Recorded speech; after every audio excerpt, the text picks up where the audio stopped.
CIA agents.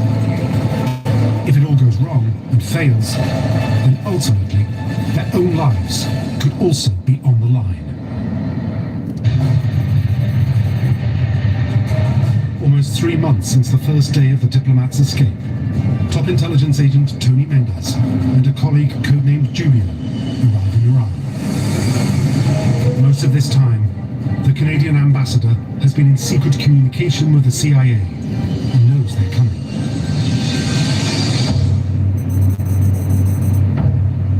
When they arrive at the Canadian diplomat's house, the house guests have no idea what to expect. 2 gentlemen in trench coats showed up, which was appropriate, of course. Tony introduced himself as Kevin Harkins. There was another gentleman with him, but he stayed in the background pretty much.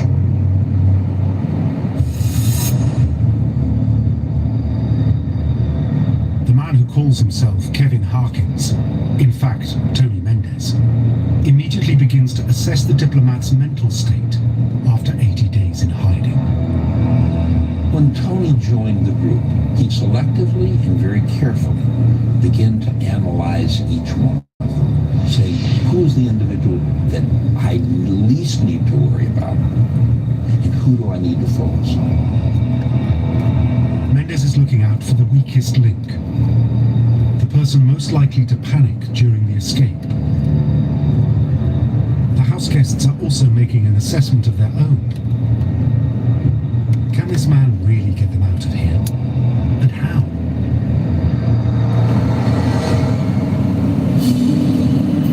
When Tony offered the Hollywood scenario, I liked it immediately. They set up an office in Hollywood, and everyone had their business card, and there's mine right here. The Argo plan impresses most of the house guests, but not all of them are immediately convinced. I gotta admit, I was taken aback by it because it's not something I've been thinking about for the last 3 months. The challenge for Mendez is to open the diplomat's eyes to an entirely new illusionary world of falsity and pretense. They must somehow come to terms with playing Hollywood characters that don't exist, except in the eyes of the Iranians. So Mendez plays a small conjurer's trick on them to get them thinking about the deception they'll have to perform themselves to escape. So he comes in and he performs this little parlor trick that he does with 2 corks. He holds them in his hand, kind of forming 2 Ds, and he magically separates them, making it look as if one cork has passed through the other. And I know it was just a trick, it was just a sleight of hand, but somehow I was kind of amazed by the little hand trick. Well, he can do this, and he's saying he's got all this experience, so I think that we can trust him. I think he said it's the point of it. It's the whole thing is a illusion to try to put something on something. You're playing a role. You're a different person, so you're trying to fool somebody. So it's not real. It's an illusion.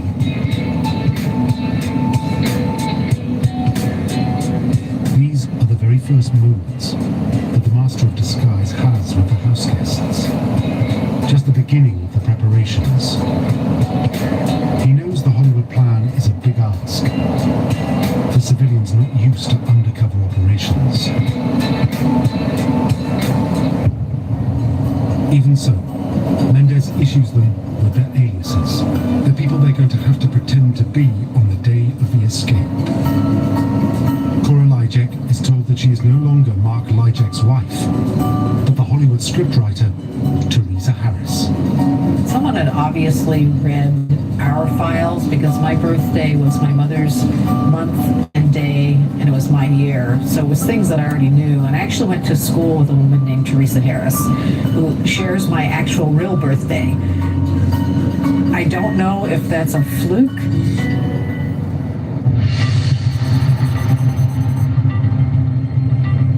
The next day, CIA agents Tony Mendez and Julio drive through Tehran to the Canadian embassy.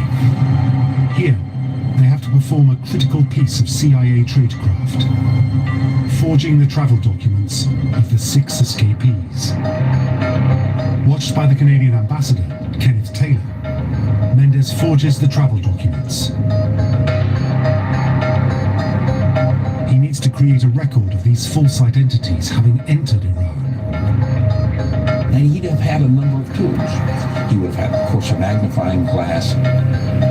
He would have had a forger's kit.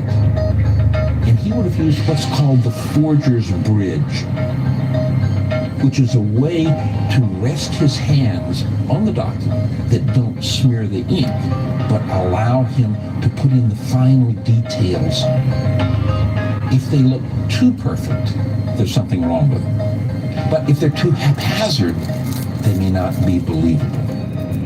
To match the ink used by the Iranian authorities, Mendez uses an ink pad supplied by the CIA. But it has dried up and doesn't work. Now, here's where the artistic side of Tony comes in. He walks over to Ken Taylor's liquor cabinet. He selects a scotch with a high octane quality. He pours some scotch onto the pad. And sure enough, they come out perfectly.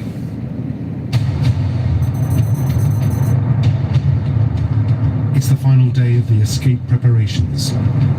Tomorrow, they will head to Tehran's airport and try to flee the country. But Mendez and Julia are not sure that the house guests are adequately prepared. So on Sunday night, Tony goes back to the Sheerdowns to meet up with the house guests, and he's very surprised by what he sees. What he sees is that the house guests are scrambling through all their clothes, completely absorbed in the characters they will play. They have to transform themselves from bureaucrats into fashionable Hollywood filmmakers. Bob Anders, I think, won the prize, though. I mean, he decided to become very flamboyant. I think he unbuttoned his shirt down to about the middle of his chest. Bob has quite a bit of chest hair, so he displayed that prominently. I'm looking under my shirt, and I thought, well, maybe if I had some kind of a chain, with a medallion or something, and that would fit, that'd be sort of Hollywoodish. And so then I said, yeah, that's the me, that's the new me, that's Robert Baker, works for Studio 6.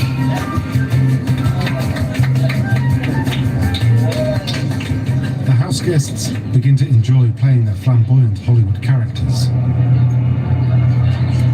But Mendez is still concerned that they haven't yet taken on board the full gravity of the escape. So with the help of Roger Lucy, a colleague of the ambassador, he decides to put them through a mock interrogation. And he took it very seriously. He actually wore these leather boots, he had a camouflage jacket, a little swagger stick. He got right in their faces. Roger, when he was playing his role as the interrogator, he was playing it to the hilt, so he gave him some kind of a very serious threat. I forget exactly what it was, but something like Hold on. he was going to be taken away and probably executed. And this gave us all a little start. Well, we have to take this thing seriously, and it's not just a game that we're playing. I think the point was to make sure that we had those answers down so fast that we could spit them out and not give us time to think, to remember. They had to be right there. We had to be able to recall them immediately, and it was effective, I think.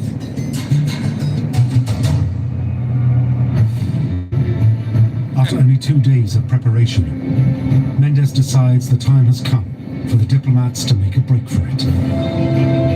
If he's right, it could be their ticket out. But if he's wrong, their freedom, even their lives, could be on the line.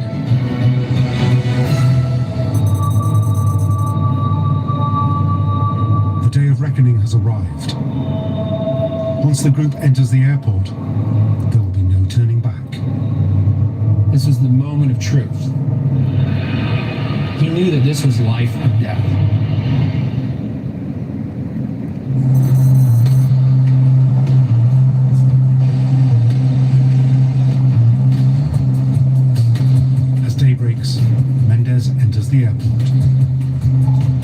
to be followed by the 6 diplomats.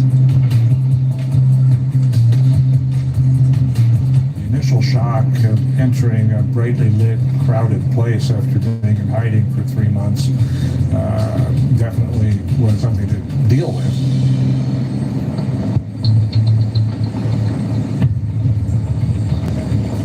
After checking in their bags, they face their first big test, getting through passport control. But right from the start, it looks like it could go wrong. Lee Schatz breaks away from the house guests and their agreed plan. And Lee was sort of standing there, a little nervous, and he's beginning to look around, a little worried. The customs official looks at Lee Schatz's passport photo, notices his moustache, and thinks maybe it's a different person. Immigration's officer looked at him, looked at his photo, did a double take.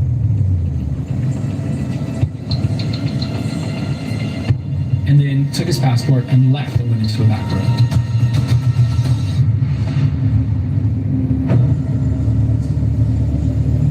Mendes can only watch from a distance, hoping Schatz won't panic. Tony's greatest fear was that they would panic, they would break cover, they would confess, refuse to go through the screening process, and literally be frozen by fear. And it's this point, even a tiny bead of sweat running off their forehead could betray the fact that these passports weren't legitimate. When the official comes back, Schatz tries to explain that he's trimmed his moustache, and it really is him in the photograph. And he basically told the guy, well, I trimmed my mustache. Then he stamped the passport and he let him go. After Lee Schatz, the rest of the house guests file through passport control. But the team are not yet through. Ahead, they still face the riskiest part of the escape, presenting their departure forms at final immigration. All of this work came up to the point is, could the departure forms that they were carrying, would they be matched to the originals? White forms, in theory, filled in on entry to Iran, but which the escapees don't have, must match the yellow exit forms Mendes has forged. If the officials try to cross-check the forms against each other, it will all go wrong. It's a chance Mendes has to take. If any one of the 6 had failed, they